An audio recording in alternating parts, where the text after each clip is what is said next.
beera nga ye. Essomo lyaffe olwaleero liva mu kitabo kya Yokaana essula ye13 kuva akanyiriri akasooka paka ke17. Naye akanyiriri ke15 kagamba nti, kubanga mbawadde ekyokulabirako, era nga bwe mbakoze nze, nammwe mukolenga bwe mutyo.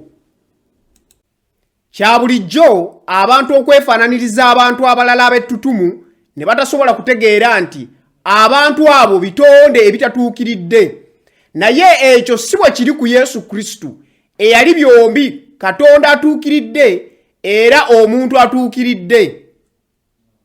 Yesu yakubiriza abayigirizwa be okumugobereranga, era mu bbaluwa ya Yokaana ey'olubereberye essula ey'okubiri akanyiriri k'omukaaga kagamba nti, ayogera ng'abeera mu ye, kimugwanira naye yennyini okutambulanga era nga ye bwe yatambula. Ng'abakkiriza mu Yesu Kristo, tunyumirwa okumuweereza ng'ebintu byonna bitambula bulungi, nga omulimo mulungi, obulamu bulungi, amaka malungi, nga ne ssente weeziri.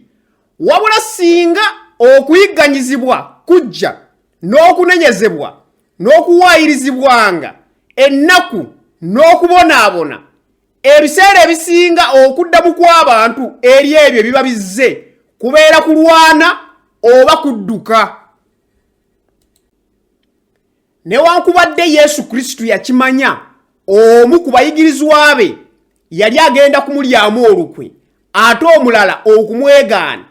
Wabula Yesu Kristo yasigala ng'abayigiriza basobole okuyita mu mbeera y'emu mu bulamu bwabwe. Bino wammanga bye bimu Mukama waffe Yesu Kristo bye yatusomesa. Ekisooka, Yesu Kristo yeewaayo okuba ng'omuddu. Yakimanya nti yali ava wa Katonda era nga yali adda eri Katonda. Wabula ekyo tekyamulobera okubeera ng'omuddu eri abayigirizwa be. Akanyiriri ak'okutaano kagamba nti, n'alyoka afuka amazzi mu kibya, n'atanula okunaaza abayigirizwa ebigere n'okubisiimuuza ekiremba kye yali yeesibye.